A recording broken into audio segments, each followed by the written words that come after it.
കർത്താവ് നിങ്ങളോടുകൂടെ അങ്ങേ ആത്മാവോടും കൂടെ. വിശുദ്ധ മത്തായി അറിയിച്ച പരിശുദ്ധ സുവിശേഷത്തിൽ നിന്ന്. കർത്താവേ, അങ്ങേക്ക് അധ്യായം 2:1 മുതലുള്ള തിരുവചന ഭാഗം. ഹെറോദേസ് രാജാവിൻ്റെ കാലത്ത് യൂദയായിലെ ബേത്ലഹേമിൽ യേശു ജനിച്ചപ്പോൾ പൗരസ്ത്യദേശത്തു നിന്ന് ജ്ഞാനികൾ ജെറൂസലേമിലെത്തി. അവർ അന്വേഷിച്ചു, എവിടെയാണ് യഹൂദന്മാരുടെ രാജാവായി ജനിച്ചവൻ? ഞങ്ങൾ കിഴക്ക് അവൻ്റെ നക്ഷത്രം കണ്ട് അവനെ ആരാധിക്കാൻ വന്നിരിക്കുകയാണ്. ഇത് കേട്ട് ഹെറോദേസ് രാജാവ് അസ്വസ്ഥനായി. അവനോടൊപ്പം ജെറൂസലേം മുഴുവനും. അവൻ പ്രധാന പുരോഹിതന്മാരെയും ജനത്തിനിടയിലെ നിയമജ്ഞരെയും വിളിച്ചുകൂട്ടി ക്രിസ്തു എവിടെയാണ് ജനിക്കുന്നതെന്ന് ചോദിച്ചു. അവർ പറഞ്ഞു, യൂദയായിലെ ബേത്ലഹേമിൽ. പ്രവാചകൻ എഴുതിയിരിക്കുന്നു, യൂദയായിലെ ബേത്ലഹേമേ, നീ യൂദയായിലെ പ്രമുഖ നഗരങ്ങളിൽ ഒട്ടും താഴെയല്ല. എൻ്റെ ജനമായ ഇസ്രായേലിനെ നയിക്കാനുള്ളവൻ നിന്നിൽ നിന്നാണ് ഉത്ഭവിക്കുക. അപ്പോൾ ഹെറോദേസ് അജ്ഞാനികളെ രഹസ്യത്തിൽ വിളിച്ച് നക്ഷത്രം പ്രത്യക്ഷപ്പെട്ടത് എപ്പോഴെന്ന് സൂക്ഷ്മമായി ആകാംക്ഷയോടെ അന്വേഷിച്ചറിഞ്ഞു. അവൻ അവരെ ബേത്ലഹേമിലേക്ക് അയച്ചുകൊണ്ട് പറഞ്ഞു, പോയി ശിശുവിനെപ്പറ്റി സൂക്ഷ്മമായി അന്വേഷിക്കുക. അവനെ കണ്ടു കഴിയുമ്പോൾ ഞാനും ചെന്ന് ആരാധിക്കേണ്ടതിന് എന്നെയും അറിയിക്കുക. രാജാവ് പറഞ്ഞത് കേട്ടിട്ട് അവർ പുറപ്പെട്ടു. കിഴക്ക് കണ്ട നക്ഷത്രം അവർക്ക് മുമ്പേ നീങ്ങിക്കൊണ്ടിരുന്നു. അത് ശിശു കിടക്കുന്ന സ്ഥലത്തിന് മുകളിൽ വന്നു നിന്നു. നക്ഷത്രം കണ്ടപ്പോൾ അത്യധികം അവർ സന്തോഷിച്ചു. അവർ ഭവനത്തിൽ പ്രവേശിച്ച് ശിശുവിനെ അമ്മയായ മറിയത്തോടുകൂടെ കാണുകയും അവനെ കുമ്പിട്ട് ആരാധിക്കുകയും ചെയ്തു. നിക്ഷേപപാത്രങ്ങൾ തുറന്ന് പൊന്നും കുന്തിരിക്കവും മീറയും കാഴ്ചയർപ്പിച്ചു. ഹെറോദേസിൻ്റെ അടുക്കലേക്ക് മടങ്ങിപ്പോകരുതെന്ന് സ്വപ്നത്തിൽ മുന്നറിയിപ്പ് ലഭിച്ചതിന് അനുസരിച്ച് അവർ മറ്റൊരു വഴിയെ സ്വദേശത്തേക്ക് പോയി. കർത്താവിൻ്റെ സുവിശേഷം. ക്രിസ്തുവേ, അങ്ങേക്ക് സ്തുതി.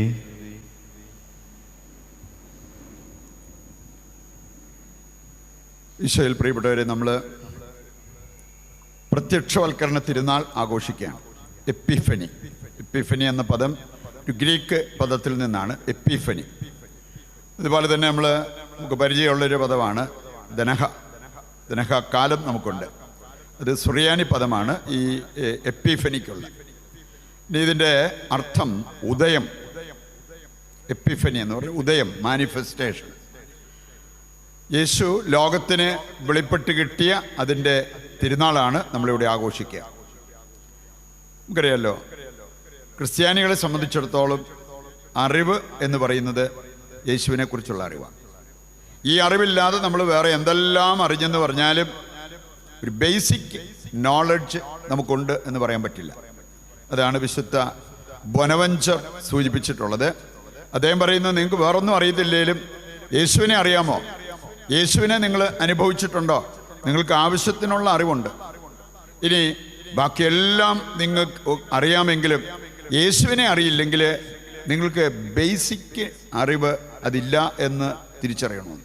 അപ്പം അതുകൊണ്ട് യേശുവിനെക്കുറിച്ച് അറിയേണ്ടത് വളരെ പ്രധാനപ്പെട്ട ഒരു കാര്യമാണ്. ഈ അറിവ് കിട്ടേണ്ടതുപോലെ കിട്ടി അതിൻ്റെ വെളിച്ചത്തിൽ നമ്മൾ ജീവിക്കുകയാണെങ്കിൽ നമ്മുടെ ജീവിതം സമൂലം മാറിയിരിക്കും. അതിന് ബൈബിളിൽ ഇഷ്ടം പോലെ ബൈബിൾ കഥാപാത്രങ്ങളെ നമുക്ക് കണ്ടെത്താൻ പറ്റും. യേശുവിനെ അറിഞ്ഞ സാവൂൾ പൗലോസായി മാറി. യേശുവിനെ അറിഞ്ഞ മഗ്ദലന മറിയം അവളുടെ ജീവിതത്തിൽ സമൂലം മാറ്റം വരുത്തിയിട്ട് ജീവന തുല്യം യേശുവിനെ സ്നേഹിക്കുന്നവളായിട്ട് അവൾ മാറി. പറയുണ്ട്, ഈ ബൈബിൾ പരമായിട്ട് ചിന്തിക്കുമ്പോൾ അറിയുക എന്ന് പറഞ്ഞാൽ ആരുടെയെങ്കിലും പേരറിയാവുന്നത് പോലെയോ ഏതെങ്കിലും വീട്ടിലേക്കുള്ള വഴി അറിയാവുന്നത് പോലെ അല്ല. വ്യക്തിപരമായ അനുഭവം. വ്യക്തിപരമായി ദൈവവുമായിട്ട് നമ്മളൊരു ബന്ധം പുലർത്തി ജീവിക്കുന്നത്, അതാണ് യേശുവിനെ അറിഞ്ഞവരെ പോലെ, ദൈവത്തെ അറിഞ്ഞവരെ പോലെ ജീവിക്കുക എന്ന് പറഞ്ഞാൽ. യേശുവിനെ കുറിച്ച് ചിന്തിക്കുമ്പോൾ നമുക്കറിയാം, സുഭാഷിതങ്ങൾ 9:10 വായിച്ചാൽ അവൾ പറഞ്ഞിരിക്കുന്നത്, പരിശുദ്ധനായവനെ അറിയുന്നതാണ് അറിവ്. പരിശുദ്ധനായവനെ അറിയുന്നതാണ് അറിവ്. ഈ യേശുവിനെ അറിഞ്ഞ് ജീവിക്കുന്നവർക്കാണ് അറിവുള്ളതെന്ന്. അതല്ലെങ്കിൽ നമ്മൾ എന്തെങ്കിലും അറിയാൻ ആഗ്രഹിക്കുന്നെങ്കിൽ ആദ്യമേ നമ്മുടെ ശ്രദ്ധ പോകേണ്ടത് യേശുവിനെ അറിയുക എന്നുള്ളതാണ്. ഇപ്പോൾ ഒരു വായിക്കാനുള്ളൊരു താല്പര്യം വരുമ്പോഴാണെങ്കിലും നമ്മൾ ആദ്യം ചിന്തിക്കാറുള്ളത് എന്ത് വായിക്കാനാണ് എന്നുള്ളത് നമ്മൾ ചിന്തിച്ചാൽ മതി. നമുക്ക് യേശുവിനെ അറിയാനും ആ അറിവിൽ ജീവിക്കാനുമുള്ള താല്പര്യം പ്രകടിപ്പിക്കുന്നവരാണോ എന്ന് നമുക്ക് മനസ്സിലാക്കാൻ എളുപ്പമുണ്ട്. 1 കൊറിന്തോസ് 1-ാം 24-ാമത്തെ വചനം എടുത്താൽ യേശുവിനെക്കുറിച്ച് പറയപ്പെട്ടിരിക്കുന്ന ഒരു പ്രധാനപ്പെട്ട കാര്യം അവിടെ കാണാൻ പറ്റും. അവിടെ പറഞ്ഞിരിക്കുന്നത് 1 കൊറിന്തോസ് 1:24, വിശ്വസിക്കുന്നവർക്കും വിളിക്കപ്പെട്ടവർക്കും യേശു ദൈവത്തിൻ്റെ ശക്തിയും ദൈവത്തിൻ്റെ ജ്ഞാനവുമാണ്. യേശു ആകുന്ന ജ്ഞാനം, യേശു ആകുന്ന അറിവ്, ഈ അറിവാണ് നമുക്ക് ഏറ്റവും പ്രധാനപ്പെട്ടത് എന്ന് നമ്മൾ കണ്ടു കഴിഞ്ഞു. പറയുന്നുണ്ട്, വിളിക്കപ്പെട്ടവർക്ക് യേശു ദൈവത്തിൻ്റെ ശക്തിയും ദൈവത്തിൻ്റെ ജ്ഞാനവുമാണ്. വീണ്ടും നമ്മൾ കാണുന്നുണ്ട് ഫിലിപ്പിയർ 3-ാം എടുത്താൽ 8-9 വചനങ്ങൾ, യേശുവിനെ കുറിച്ചുള്ള അറിവ് ലഭിച്ചു കഴിഞ്ഞപ്പോൾ പൗലോസ് പറഞ്ഞൊരു കാര്യമുണ്ട്, ഞാൻ ബാക്കിയെല്ലാം ഉച്ഛിഷ്ടമായിട്ട് കണക്കാക്കുന്നു. നമ്മളിൽ എത്ര പേര് ഇത്രയും കുർബാനകളിൽ പങ്കെടുത്തിട്ടും ഇത്രയും മണിക്കൂറുകൾ പ്രാർത്ഥിച്ചിട്ടും നമുക്കിങ്ങനെ പറയാൻ പറ്റും? യേശുവിനെ കുറിച്ചുള്ള അറിവ് കൂടുതൽ വിലയുള്ളതാകിയാൽ ബാക്കിയെല്ലാം ഉച്ഛിഷ്ടമായിട്ട് ഞാൻ കണക്കാക്കുന്നു. നമുക്ക് ശരിക്കും പറഞ്ഞാൽ ബലിയർപ്പണവും പ്രാർത്ഥനയും അവിടെ അനുഭവിച്ച യേശു ക്രിസ്തുവൊക്കെയാണ് നമ്മുടെ ജീവിതത്തിൽ, നമ്മുടെ കുടുംബത്തിൽ 1-ാം സ്ഥാനത്ത് നിൽക്കുന്നത്. അതോ മറ്റു കാര്യങ്ങൾക്ക് സ്ഥാനം കൊടുത്തിട്ട് വളരെ അപ്രധാനമായ ഒരു സ്ഥാനം, ഞായറാഴ്ചയല്ലേ ഒന്ന് പള്ളിയിൽ പോയേക്കാം, അതല്ലെങ്കിൽ സന്ധ്യാപ്രാർത്ഥനയ്ക്ക് സമയമായല്ലോ ഒന്ന് പ്രാർത്ഥനയ്ക്ക് ഇരുന്നേക്കാം, അത്രേ ഉള്ളൂ നമ്മൾക്ക് പ്രാർത്ഥനയ്ക്കും ബലിയർപ്പണത്തിനുമുള്ള പ്രാധാന്യം. അതാണ് നമ്മൾ തിരിച്ചറിയേണ്ടത്. പൗലോസ്ലീഹ പറഞ്ഞൊരു കാര്യം, യേശുവിനെക്കുറിച്ചുള്ള അറിവ് എനിക്ക് കിട്ടി, അതുകൊണ്ട് ബാക്കിയെല്ലാം വെറും ഉച്ഛിഷ്ടമായി കുപ്പയായി ഞാൻ കണക്കാക്കുന്നു. യേശുവാണ് എനിക്ക് ഏറ്റവും പ്രധാനപ്പെട്ടത്, അറിവ് എൻ്റെ ജീവിതത്തിൽ വരുത്തേണ്ട മാറ്റം വരുത്തിയിരിക്കുന്നു എന്ന് പറയാൻ സാധിച്ച ഒരു വ്യക്തിയാണ് പൗലോസ്ലീഹ. വീണ്ടും നമുക്ക് കാണാൻ സാധിക്കും മത്തായിയുടെ സുവിശേഷം 11:27-28 വചനങ്ങൾ വായിച്ചാൽ അവിടെ പറഞ്ഞിട്ടുണ്ട്, യേശുവിൽ നിന്ന് നമുക്ക് ലഭിക്കാവുന്ന ജ്ഞാനം.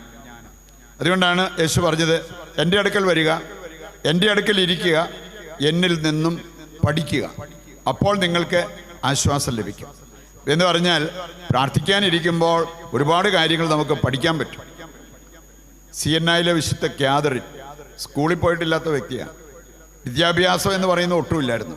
പക്ഷെ അവളെ വിശുദ്ധിയായിട്ട്, അതുപോലെ തന്നെ സഭയിൽ ഒരു ഡോക്ടർ എന്ന രീതിയിൽ അറിയപ്പെടുന്ന വ്യക്തിയാണ്. ഇനി എങ്ങനെയാണ് ഇവർക്ക് ഈ അറിവ് കിട്ടിയത്? യേശു അവളെ നേരിട്ട് പഠിപ്പിച്ചു എന്നാണ് പറഞ്ഞിരിക്കുന്നത്. എന്ന് പറഞ്ഞാൽ നമ്മൾ ഈ സ്കൂളിലിരുന്ന് പഠിച്ചാൽ കിട്ടാത്തത് പ്രാർത്ഥിക്കാനിരുന്ന് കഴിഞ്ഞാൽ പ്രാർത്ഥനയിൽ കർത്താവ് നമ്മളെ പഠിപ്പിക്കും. അങ്ങനെയൊക്കെ അറിവ് ലഭിച്ച നിരവധി വിശുദ്ധരെ കുറിച്ച് നമുക്ക് ചിന്തിക്കാൻ പറ്റും. ഇനി അതിന് പ്രാർത്ഥന നമുക്ക് പ്രധാനപ്പെട്ടതാകണം, ബലിയർപ്പണം നമുക്ക് പ്രധാനപ്പെട്ടതാകണം എന്ന ആ ഒരു തിരിച്ചറിവ് നമുക്കുണ്ടാകണം. അതുകൊണ്ട് പ്രിയപ്പെട്ടവരെ, ഈ യേശുവിനെ അറിഞ്ഞവരെ പോലെ നമ്മൾ ജീവിക്കുക എന്നുള്ളതാണ് ഏറ്റവും പ്രധാനപ്പെട്ട ഒരു കാര്യം ക്രിസ്ത്യാനികൾ എന്ന നിലയിൽ നമ്മുടെ ജീവിതത്തിൽ സംഭവിക്കേണ്ടത്. നമ്മൾ ആദ്യ വായന കേട്ടു യെശയ്യായുടെ പുസ്തകത്തിൽ നിന്ന്. അതിൻ്റെ തലക്കെട്ട് വായിച്ചാൽ ഇവിടെ കൊടുത്തിരിക്കുന്നത് ഭാവി മഹത്വം. ഭാവി മഹത്വം. ദൈവമക്കളായി നമ്മൾ ചെയ്യേണ്ട ചില കാര്യങ്ങളുണ്ട്. ഒന്ന്, ഇന്നലെയിൽ നിന്ന് ഇന്നിലേക്ക് വരണം. ഒത്തിരി പേരുടെ ജീവിതം ഇന്നലെയിൽ കെട്ടിയിട്ട പോലെ കിടക്കുകയാണ്. Bound to the past.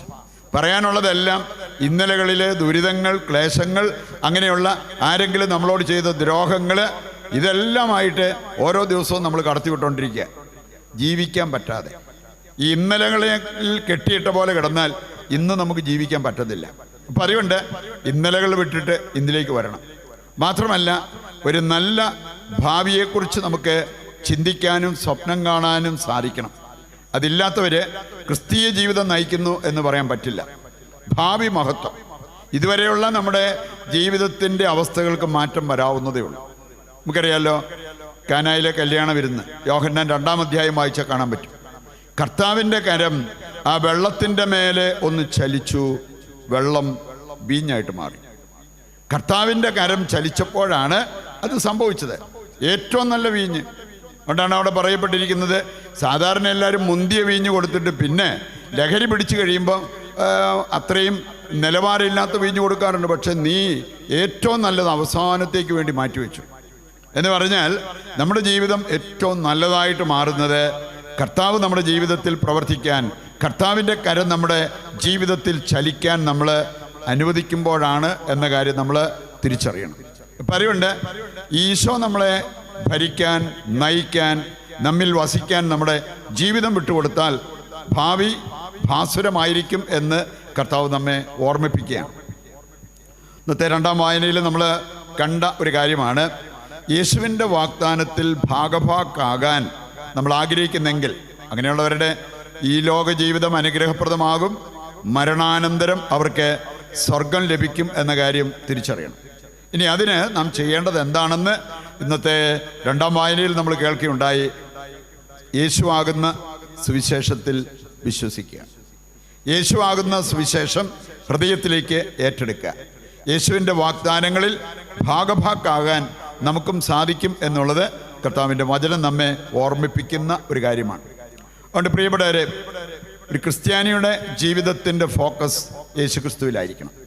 നമ്മുടെ ജീവിതത്തിൻ്റെ എല്ലാമായിട്ട് യേശുക്രിസ്തു മാറണം എന്നുള്ളത് നാം തിരിച്ചറിയണം. 1 യോഹന്നാൻ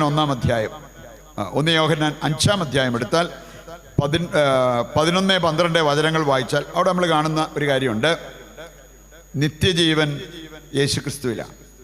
യേശുക്രിസ്തുവിനെ സ്വന്തമാക്കിയവർക്ക് നിത്യജീവനുണ്ട്, സ്വന്തമാക്കാത്തവർക്ക് നിത്യജീവനില്ല.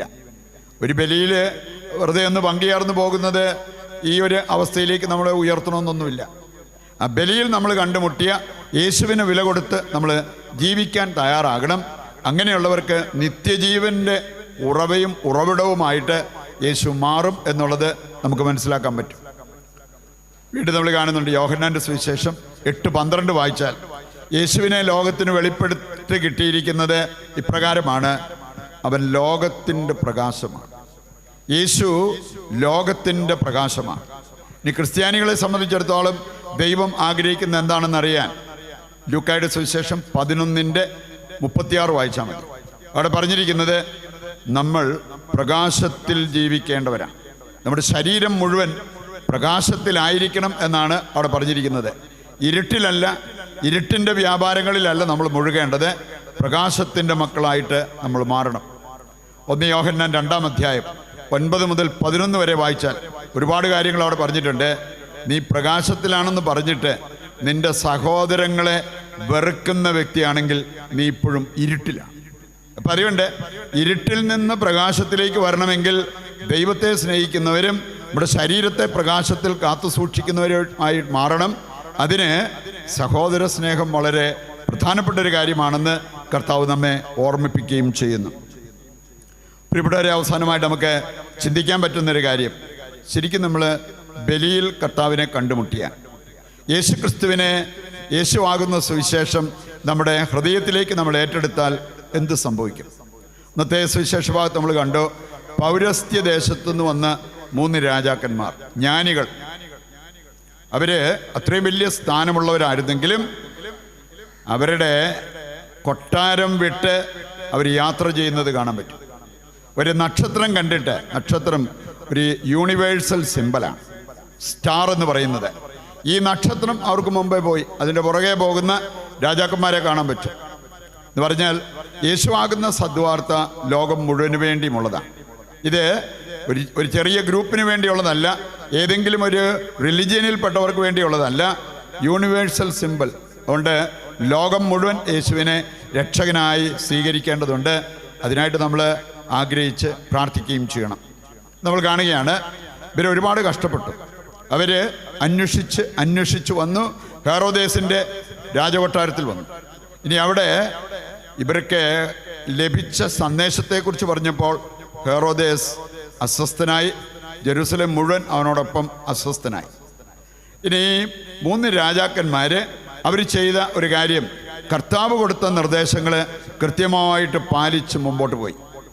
ഇനി അവർ നക്ഷത്രത്തെ ഫോളോ ചെയ്ത് പിന്നീട് ദൈവം കൊടുത്ത സന്ദേശം വന്ന വഴിക്ക് നീ പോകരുത്, അതുകൊണ്ട് വേറൊരു വഴിക്ക് പൊക്കോളാൻ പറഞ്ഞു. അതെല്ലാം പാലിച്ചു മുമ്പോട്ട് പോകുന്ന ജ്ഞാനികളെ നമുക്ക് കാണാൻ പറ്റും. ദൈവത്തെ അനുസരിക്കുന്നവരാണ് യഥാർത്ഥത്തിൽ ജ്ഞാനികൾ. ദൈവത്തെ അനുസരിക്കുമ്പോൾ നമുക്കുണ്ടാകുന്ന അനുഗ്രഹങ്ങൾ വളരെ വലുതാണ്. ഇവിടെ നമ്മൾ കാണുകയാണ്, ഇവർ കാഴ്ച സമർപ്പിക്കുന്ന ഒരു രംഗം ഇന്നത്തെ സുവിശേഷ ഭാഗത്ത് നമ്മൾ കണ്ടു. അവർ നിക്ഷേപ പാത്രങ്ങൾ തുറന്നു. നിക്ഷേപം ചെറിയതൊന്നുമല്ല, നിക്ഷേപ പാത്രങ്ങൾ തുറന്നു. എന്നിട്ട് സ്വർണം, കുന്തിരിക്കം, മീറ ഇവ കാഴ്ച സമർപ്പിക്കുന്നത് കാണാൻ പറ്റും. യേശു ആരാണെന്ന് വെളിപ്പെടുത്തുന്ന കാര്യങ്ങളാണ് ഈ കാര്യങ്ങൾ. സ്വർണം യേശുവിൻ്റെ രാജത്വം വെളിപ്പെടുത്തുന്ന രാജത്വം.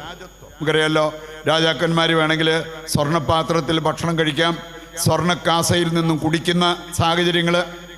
സ്വർണം യേശുവിൻ്റെ രാജത്വം, രാജാക്കന്മാരുടെ രാജാവായിട്ട് നമ്മൾ അംഗീകരിച്ചിരിക്കുന്ന വ്യക്തിയാണ് യേശു എന്ന് നമുക്കറിയാം. ഇനി കുന്തിരിക്കം യേശുവിൻ്റെ പൗരോഹിത്യം വെളിപ്പെടുത്തുന്ന കുന്തിരിക്കം. ദേവാലയത്തിൽ നമ്മൾ ഉപയോഗിക്കുന്ന ഒരു കാര്യമാണ് കുന്തിരിക്കം. മൂന്നാമത്തേത് മീറ. മീറ സാധാരണ ഈ ഡെഡ് ബോഡി പൂശാനായിട്ട് ഉപയോഗിക്കുന്നതാണ്, അനോയിൻറ്റിങ്ങിന് ഉപയോഗിക്കുന്ന ഒരു കാര്യമാണ്. രണ്ട് കാര്യങ്ങൾ അവിടെ നമുക്ക് യേശുവിൽ നിന്നും വെളിപ്പെട്ട് കിട്ടുന്നുണ്ട്. ഒന്ന്, യേശു അഭിഷിക്തനാണ്, അഭിഷിക്തനായവൻ.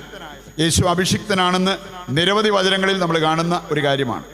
രണ്ടാമതൊരു കാര്യം, യേശു സത്യത്തിന് വേണ്ടി മരിക്കും എന്നതിൻ്റെ ഒരു സൂചന അവിടെ നമുക്ക് ലഭിക്കുകയാണ്. അപ്പോൾ ഇതെല്ലാം നമ്മൾ കാണുകയാണ്. വളരെ സന്തോഷത്തോടെ അവർ വന്ന് ഈ കാഴ്ചകൾ സമർപ്പിച്ചു. ഇടവപ്പള്ളിയിലൊക്കെ ധ്യാനിപ്പിക്കാൻ പോകുമ്പോൾ ഞാൻ ശക്തമായിട്ട് പറയാറുള്ള ഒരു കാര്യമാണ്, നിങ്ങൾ കുർബാനയിൽ പങ്കെടുക്കുമ്പോൾ രണ്ട് കാര്യങ്ങൾ ശ്രദ്ധിക്കണം. ഒന്ന്, കുർബാന സ്വീകരിക്കാൻ ശ്രദ്ധിക്കണം. കുർബാന കണ്ടിട്ട് പോയാൽ പോരാ, ബലിയർപ്പണമാകണമെങ്കിൽ കുർബാന സ്വീകരണം നടത്തണം. പിന്നെ അവിടെ ഒരു കാഴ്ച സമർപ്പണം നടത്തുന്നുണ്ടെങ്കിൽ അതിനകത്ത് നിങ്ങൾ പങ്കു ചേർന്നിരിക്കണം. നമ്മൾ കാണുന്നുണ്ട് 2 സാമുവൽ 24-ാം അധ്യായത്തിൻ്റെ 24-ാമത്തെ വചനത്തിൽ പറയുന്നൊരു കാര്യമുണ്ട്.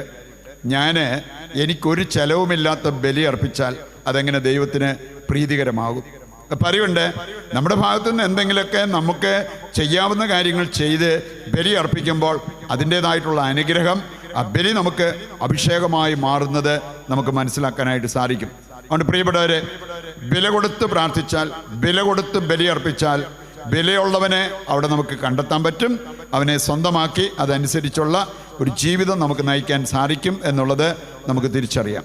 അവർ ബോധ്യത്തോടുകൂടി ഇനിയുള്ള കാലം ജീവിക്കുവാൻ വേണ്ട കൃപയ്ക്കും അനുഗ്രഹത്തിനുമായിട്ട് ദൈവത്തോട് നമുക്ക് പ്രത്യേകം പ്രാർത്ഥിക്കുകയും ചെയ്യാം.